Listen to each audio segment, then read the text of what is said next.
Hi, I'm Jonathan Anomaly. I'm the academic director of the program in philosophy, politics, and economics here in Quito, Ecuador. I think the biggest challenge facing humanity right now is the dispersion of information. Collectively, we've never known more about how the world works, especially from a scientific standpoint. But it's often more difficult for each of us to pull together these disparate pieces of information and arrive at a complete worldview.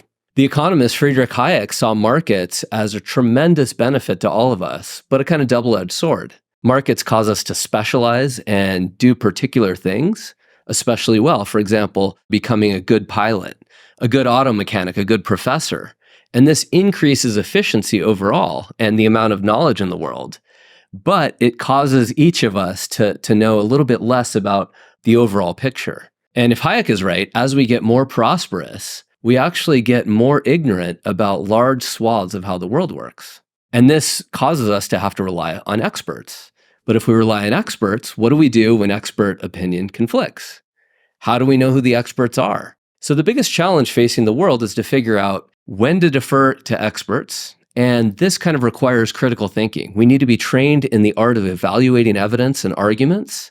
And only when we are trained in that way can we kind of pull together all these pieces and figure out for ourselves how the world as a whole works.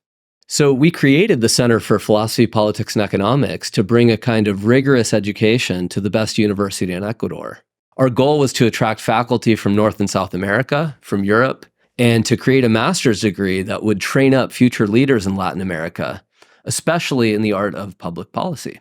We think that good policymaking requires us to understand human behavior, but also to evaluate it.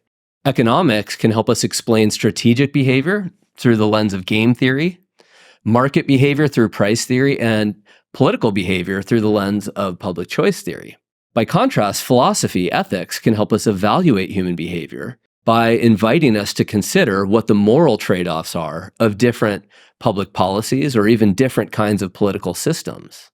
So the goal of the master's degree in PPE is to push students to explore these big and important questions, but to do it in a disciplined way.